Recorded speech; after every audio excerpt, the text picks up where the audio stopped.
Fala galera, beleza? Se tu não é inscrito, inscreva-se, se possível deixa o like e compartilhe o nosso canal. Se tiver interesse em concorrer carros, iPhone, prêmios em dinheiro, entre no nosso site carrosdohenrique.com.br e lá no Instagram, @carrosdohenrique.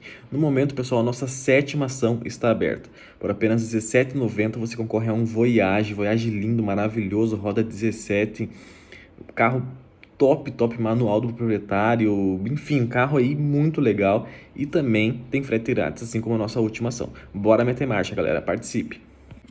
Galera, hoje eu vou falar sobre o Citroën Xara Picasso. O Citroën Xara Picasso, para quem não sabe, ele é derivado do hatch do Citroën Xara da época. Na época da produção desse carro, antes desse carro ser produzido, a montadora queria que ele fosse apenas Citroën Picasso, mas devido aí a ser o nome, né, de um pintor espanhol, salvo engano, a família não aceitou. A família fez um acordo de milhões de dólares com a Citroën, mas o nome Picasso só poderia ser usado depois de um nome. Então, por isso que ficou Citroën Xara Picasso, porque a família do pintor, né, do famoso Picasso, não aceitou que fosse usado apenas o nome Picasso. Ele foi um carro aqui, pessoal, lançado aqui no Brasil em 2001 e ele durou mais ou menos aí até meados de 2012. Ele conviveu, inclusive, com o Citroën C4 Picasso e C4 Gran Picasso, que é uma geração mais atual derivada do Citroën C4. Quando o C4 Picasso entrou em linha, começou a ser fabricado e vendido, esse carro, o Xara Picasso, ele foi reposicionado abaixo do C4 Picasso. É um carro, né, pessoal, que marcou época, já que tem aí linhas inovadoras para o início dos anos 2000, né? Ele concorria diretamente com o Renault Scenic e a Chevrolet Zafira. Tinha amplo espaço interno, tinha possibilidade de colocar dos bancos traseiros, eram individuais os bancos traseiros, você poderia colocar cada um dos bancos na posição que quisesse. Tinha inúmeros porta-objetos, tinha o velocímetro, muita gente acha que foi o C4, não é, dos carros da Citroën, que foi o C4, que foi o carro com o primeiro painel ali central, o velocímetro central no meio do painel, mas não, o Xara Picasso já lá nos anos 2000, início dos anos 2000, já tinha esse painel. Em toda a vida dele, ele foi disponibilizado com duas motorizações, motor 1.6 16 válvulas e motor 2.0 16 válvulas. Bom, pessoal, eu não vou ficar enrolando muito aqui, eu já vou mais direto ao ponto que é o assunto do vídeo, se esse carro vale a pena ou não. Primeiramente, eu vou falar alguns pontos aí negativos que alguns donos apontam. Bom, pessoal, um ponto que eu vejo bastante pessoas comentarem é em relação ao painel digital central. Algumas pessoas relatam erro na leitura da velocidade e principalmente na marcação do combustível. Isso principalmente também nos primeiros modelos do Xara Picasso. Bom, o da velocidade eu nunca vi, tá? Mas Picassos que eu já conheci, Xara Picasso que eu já conheci, já vi sim com problema no marcador de combustível, estar marcando errado, tá? E eu, como proprietário já de dois C4, que tem um painel similar, nunca tive esse problema. Sempre marcou direitinho, com o nível de combustível e tal, perfeitamente. Porém, a questão da velocidade marcava certo também, mas eu sentia um certo delay em relação à velocidade que o carro estava de fato e a velocidade que o painel registrava. Por exemplo, você estava acelerando progressivamente e ele vai demonstrando a velocidade aos poucos. Por exemplo, se você pega um Civic, já vai ser mais instantânea a velocidade do velocímetro, tá? Com painel similar aí digital. Então era a única coisa, mas que eu tenha conhecimento de fato, o de combustível, sim, do Xara Picasso pode não marcar corretamente, principalmente nos primeiros modelos. Muitos desses casos, pessoal, de problemas com o painel, e não só pela questão da velocidade marcada erroneamente, ou o nível de combustível marcado errado também, são apenas, pessoal, algum fio desencapado, algum problema simples de resolver, não é nada extremo. Porém, para quem tinha um carro desses quando novo, né, um carro que não era barato de fato, né, não era um carro popular, realmente é uma dor de cabeça, né, pessoal? Um problema num módulozinho, um problema num fiozinho, é uma coisa que a pessoa não quer ter, né, ainda mais num carro novo e que não era caro. Hoje em dia, se você vai comprar um carro desse aí com 20 anos, você tem que estar ciente que pode ter esse tipo de problema. Módulo BSI, pessoal, e esse é um problema não só do Xara Picasso, isso aí também ocorre problema em outros Citroëns, inclusive no C4. É um módulo, pessoal, que controla aí itens de conforto do carro, vidros elétricos, ar, etc, tá? Esse módulo, existem dois módulos, aí que eu não vou saber explicar corretamente para vocês qual é qual, mas um fica normalmente embaixo do banco do motorista e outro sob o capô ali, próximo do motor, tá? É a BSM e a BSI. Enfim, acontece, pessoal, que é um tanto quanto normal. Eu nunca tive esse problema, tá? Mas acontece que, sim, pode acontecer por algum descuido, derrubar algum líquido dentro do carro e acabar caindo nesse módulo, ou lá no motor, no caso que a pessoa vai lavar um motor, ou deixa entrar alguma água, alguma coisa, de dar pau nesse módulo. tá? É um módulo que controla várias coisas do carro, como eu falei, vários itens de conforto, e não é tão barato assim resolver. Óbvio, existe reparo, existem sim formas de solucionar esse problema sem de fato trocar o módulo, mas é uma coisa aí um pouco chata nesses veículos e que pode acontecer sim se você não tiver cuidado, se você deixar cair líquido, suco, refrigerante, sei lá, dentro do carro, se na hora lá de cuidado do motor você deixar lavar o motor, por exemplo, não isolar isso aí corretamente, eu nem indico lavar o motor para começar, tá? Porque muitos sensores que esse carro tem, muitos módulos e pode sim dar problema. E isso não só no Xara Picasso, isso aí praticamente todo Citroën tem que ter esse cuidado. Citroën e Peugeot, tá? Tem que ter esse cuidado. Outros carros também, mas nesses casos específicos aí, eu já vi vários problemas, então cuidado, pessoal. Parte elétrica, pessoal, e isso vale para Citroën, para Peugeot, para qualquer carro aí que tenha um sistema elétrico mais complexo. Isso aí eu falo em todos os vídeos, tá? No caso do Picasso, tem relatos aí de pessoas que quando o carro era novo tiveram problemas com o alternador, enfim, uma série de coisas. Imagina agora, então, aí, porque o mais novo vai ter 10 anos de uso, mas imagina aí o quanto de problema pode ter. Então, pessoal, compre um carro desses no melhor estado possível e sem gambiarra na parte elétrica.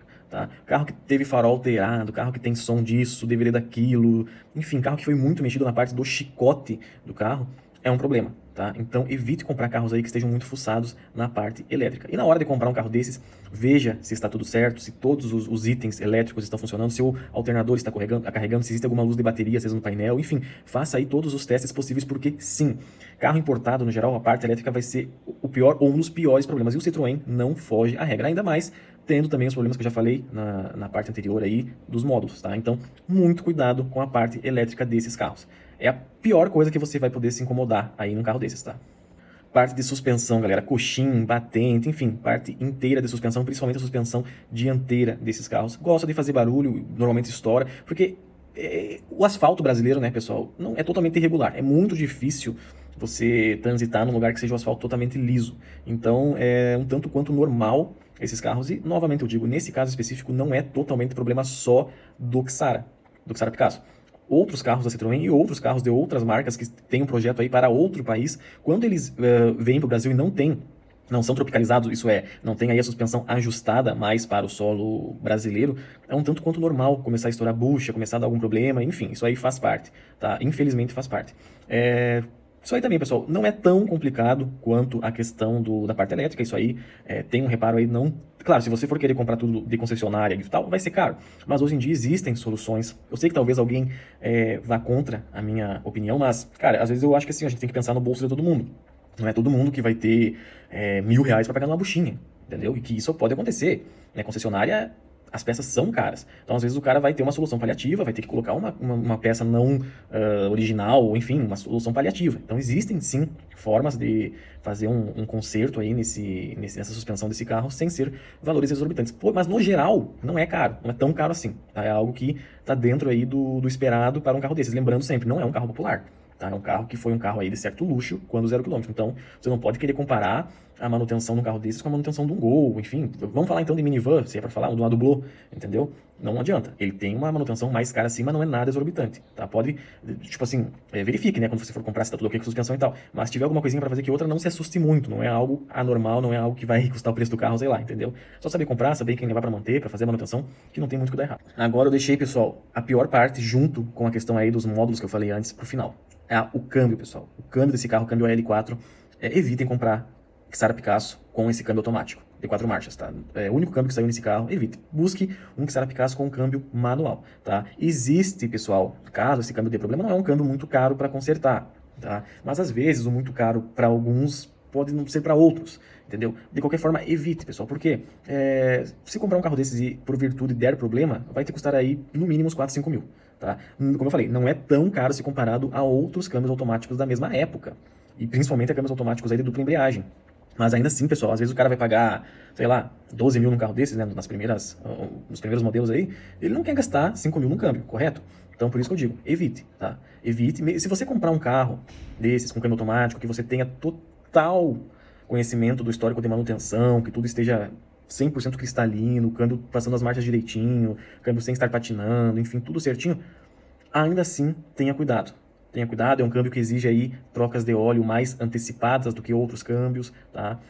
O câmbio não é um câmbio todo ruim, não. Eu acho o comportamento de dirigir um pouco chato. Mas assim, é um câmbio bem completinho. Ele tem modo esporte, tem, enfim, modo neve, tem várias opções. Mas é uma caixa, pessoal, que sim, infelizmente, deu muitos problemas, tá? Então, se possível, evite. A não ser que você pegue aí um negócio extremamente bem cuidado, que você tenha certeza que foi mantido, foi trocado óleo, enfim, tudo certinho, e mesmo assim tenha cuidado, tá?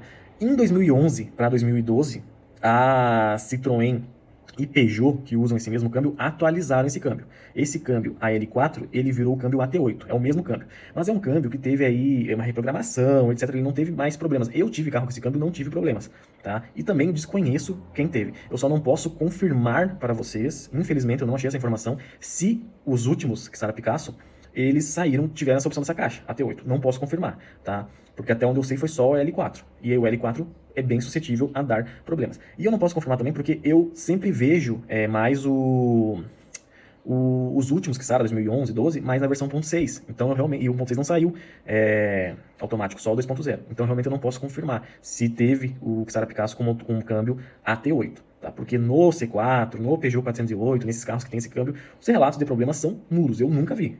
Eu não tive problema e também nunca vi ninguém falar mal. Mas o L4, sim, tanto quando novo, como agora, né, com anos de uso, é um tanto quanto normal, infelizmente, dar problema. E um ponto que pega muito também nesses carros, pessoal, no geral, é que muitas pessoas nem conhecem, nunca nem andaram no carro e ficam falando mal, ficam disseminando que o carro é ruim, que não presta, que a marca é ruim, que não sei o que, não sei o que. O cara às vezes pegou a opinião de alguém que também nem conhece o carro e fica falando mal. Ou às vezes a pessoa teve uma experiência ruim. Ninguém tá livre, pessoal, de ter uma experiência ruim com o carro. Às vezes um parente teve, enfim, e a pessoa acha que aquilo ali é a única opinião, a única coisa possível que existe, tá? Então, não caia na conversa de todo mundo que diz que não presta e tal. Tem seus problemas? Tem. Mas não é algo assim absurdo, algo... Não tem que ter cuidado na hora de comprar. Hoje em dia, desculpa, com tantos anos de uso, só ter cuidado na hora da compra, buscar as versões aí menos problemáticas que não tem muito o que dar errado. Isso vale para todo carro que eu falo aqui no canal. Questão de motorização, pessoal. Motorização não tem segredo, tá? Motor 1.6 16 válvulas usado aí no Citroën C3 também. Motor 2.0 16 válvulas usado amplamente por Citroën e Peugeot. Nos últimos anos aí com a opção do motor flex. Então, cara, não tem erro. O motor é super tranquilo. O motor é muito bom, muito confiável. Tem relatos na internet desse motor baixar óleo do Xara Picasso. Eu nunca convivi de fato todo dia com o Xara Picasso para saber. Mas das pessoas próximas eu desconheço. E no C4 eu nunca tive problemas com isso, tá? Agora, se vale a pena ou não pegar um carro desses. Galera, desde que você esteja comprando um carro em bom estado, com todos os cuidados aí principais, que é a parte elétrica, cuidado com o câmbio, preferência por pegar o câmbio mecânico, pode pegar tranquilamente, que não tem muito o que dar errado. Claro, mesmo que ele esteja com câmbio manual e você veja ali que está tudo funcionando, veja se o carro de fato está bom, né, pessoal? Se também, porque o motor, apesar de ser um motor bom, né, às vezes já é um carro aí com sei lá quantos mil quilômetros, um carro que está com problemas, então certifique-se de que esteja tudo ok. Se estiver tudo ok, se tiver esses cuidados que eu falei aí, pode comprar, o carro é muito bom, o carro é confortável, o carro é bem equipado, mesmo nas versões aí mais básicas, ele é bem equipado. É um carro aí que, para você que precisa de espaço para a família, que é um carro que não seja tão caro, que é um carro equipado, pode ir, o carro vai te atender muito bem. E infelizmente, pessoal, é um carro que não tem muito mercado, tá? E isso você tem que estar ciente na hora de comprar um carro desses.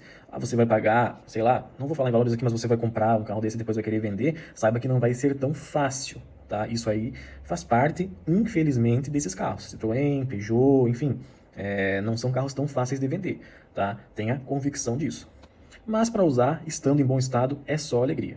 É muito difícil comprar algo, quando eu falo isso não é só no Xara não, tá? Isso aí é na gama geral aí, Citroën e Peugeot. É muito difícil comprar algo pelo preço que esses carros são pedidos depois de usados, que tenha a mesma qualidade de equipamentos, assim, a quantidade de equipamentos, a qualidade assim, de acabamento do interior, os opcionais, enfim. É difícil um carro custar aí o mesmo que um Peugeot 408, por exemplo, custa, e entregar o mesmo que ele vai entregar, tá? No Xara Picasso não foge à regra. É isso aí, pessoal. Tenha os cuidados que eu citei, busque um carro aí em melhor estado possível, tenha convicção de que se você está saindo de um carro popular para entrar num carro desses, a manutenção vai ser mais cara, sim, mas nada de outro mundo, tá? E busque um carro em bom estado que não tem muito o que dar errado. Valeu, pessoal, obrigado por ter assistido o vídeo, tamo junto.